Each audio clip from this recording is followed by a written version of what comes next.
We are live. We are live. Welcome to the main event podcast, Ethan. Thank you for taking time out to be on the podcast tonight. Thanks for having me, guys. No problem. Let's get right into it. You made your NWX debut not even over a week ago. A couple days ago, yeah. How do you feel your debut went? And if there was anything wrong with it, what could have changed? You know what? I couldn't have asked for a better moment to actually be debuted. It gave people something to talk about. It gave people something to think about as well. As for who I'm going for next, who knows? It could be anybody. The guy you see right now is way different than the guy you'll see in the ring in full gear and behind that mask. Fair enough. Because right now, the way I think that should have been is exactly the way it played out, only just a tiny bit different. I really think that they bailed out for too long. And then when they tried to walk over the rope to try and make fun of me for it, I really don't think it was the greatest idea, but it still made the crowd have a reaction. Okay. What inspired you to become a wrestler? You know what? This is a very good question because there's a lot of things that inspired me. One was, as a kid, I basically got bullied to sugar, and for being the biggest guy, everybody started picking on me, and then I started watching it, and I was like, interesting. So then I picked up wrestling more and more over the last 10, 11 years. And I've basically said,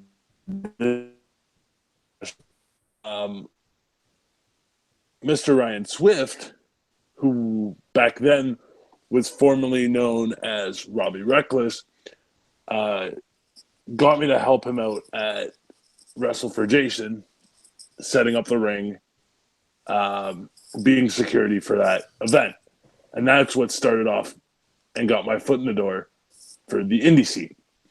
And ever since then, setting up rings, actually getting in the ring and training has always been a passion of mine because ever since I was, I'd say 7, 8 years old, I've loved the Fed and I've just loved the aspect of this business. Okay. I remember you from Wrestle for Jason. That's kind of the first time I actually saw you around. I mean, we didn't end up start talking until like, I don't know, maybe a year or two later, something like that. Actually, yeah. So, and I'm gonna inform you that it's a no holds barred podcast. So swearing, if you really need to, you can go ahead and You say whatever you like. No, you know what, man? I try to be as professional as obviously if it's a regular day, you'll obviously hear that from me. But when it's something like this, I try to keep it as clean as possible. Fair enough. All right. I'm gonna ask this question. Who was your favorite wrestler growing up from the WWE? Oh, there's been a list of them. One of them you probably would pinpoint directly, and that's the Never Give Up Invisible Man. All right. I was gonna say something what else right away. What's up? Oh, I was gonna say like Big Daddy, cool, Diesel, Kevin Nash. Well, Kevin Nash, No. yeah. here's the thing. Yes, he was one of them. I'll give you the list of I'll give you my top 5.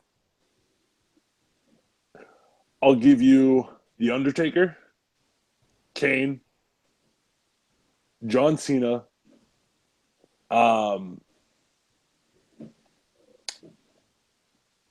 Undertaker, Kane, Edge, John Cena, and Andre the Giant mainly.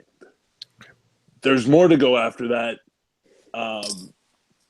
I just fell in love with the characters, and I fell in love with the in-ring style. I originally liked the Thugonomics gimmick Cena had for him.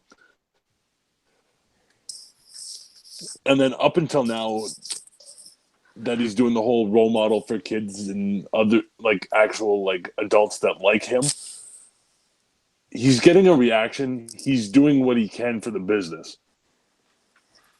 Right? And that's mainly what I look up to in a person. Like, do anything for the business that you represent, as well as your personal life, like your family, friends, stuff like that. Although he may appear as a dick on Total Divas and Total Bellas, realistically, everybody can hate him. Everybody can have their thoughts. But the reason I like him is because he's got that attitude where it's just like, all right, be yourself and don't really give a fuck. So that's one of the reasons why I looked up to him in my top 5. Cool. Yeah. Let's see here. If you could put together a dream match, what would that match be? Oh man, guys, there's a ton of them. Now, One for Indies, one for WWE. Okay. Now, do I have to be included in them, or Doesn't matter. all right? So a dream match I would have in the indie scene. I'm guessing for myself personally, I think I would go myself versus. Ooh, that's a tough call because I know it might. Because you never know, it might happen actually one day. I think right now, no matter how tough of a fight it might be, I think for myself, I would want to face Quan Chang or Ryan Swift. Ooh. Because here's the thing. Myself and Quan Chang, 2 big guys. Okay. He's been around the business longer. I've wanted to at least give him one shot and give him a run for his money. I am still early in the business. One match in my career, I would love to have that. As for a dream match in the WWE, man, if he was still around, I'd say Andre versus Big Show, to be honest. That'd be a good match for sure. Because that's a match I've been wanting to see for years, although Andre has been gone for however many years. So that would be my match for the Indies, and then that would be my match for the Fed.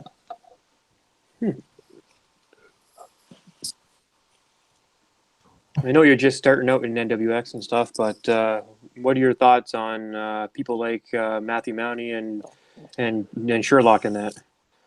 Here's the thing, guys.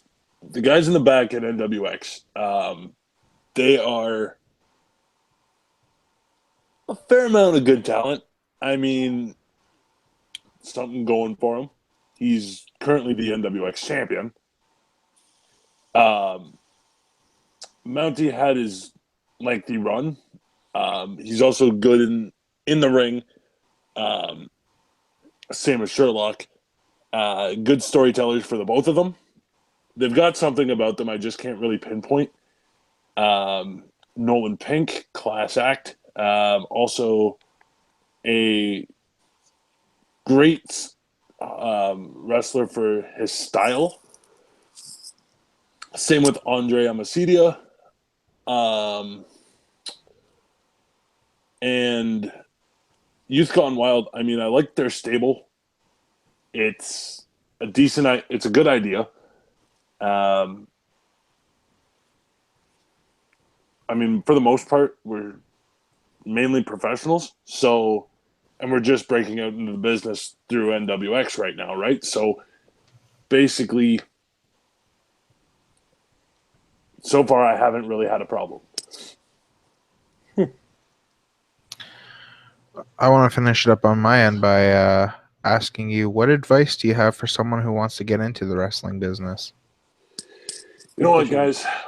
Do what I did. Basically, find connections, because connections get you far. Like originally, I'll give you guys a little bit of a backstory. When I first met Robbie Reckless, aka Ryan Swift, I was doing a co-op at the 40 YMCA just to do whatever, get some learning, get some co-op experience for my future field. Then I ran into him at the gym after my shift. He was wearing a TWA Resolution shirt before TWA switched over to CWF. And I asked him, I'm like, do you wrestle? He's like, yeah. I'm like, if you guys are, I give respect to all the guys in the ring because I'm a huge fan and I eventually want to get into it. So that led him asking me to help set up the ring at Wrestle for Jason, which then got me in contact with Chris Thorne to start training full time. And basically, that's how I got through. So I've helped out at most CWF shows, and I've helped out at MWO currently, where the Port Colborne shows are.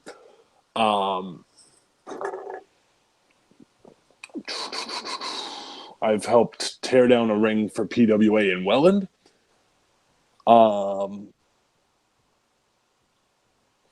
Fully, it's who you know. Because you can get,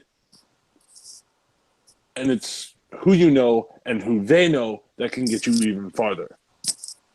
So realistically, breaking into the business, 1, find your connections. 2, basically train your ass off. Like, you want to get somewhere, you want to learn to be a worker, you want to be the wrestler that you've always dreamed of being, going all the way to the WWE, TNA, wherever you want to go. Train your ass off, get yourself into ring shape. And be passionate about it. Because if you're not passionate about it, what's the point of even being in the business? Exactly. Yeah, exactly. That's right. And for me, I've always had the bug. And now that I've tried training to, well, obviously now I'm starting to break out on the NWX scene just to learn as a student.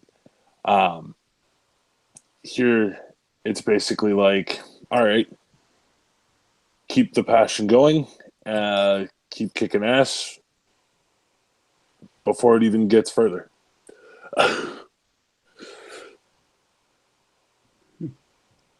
Sean, do you have any more questions? Do you ever see yourself going to WWE one day? I would love to.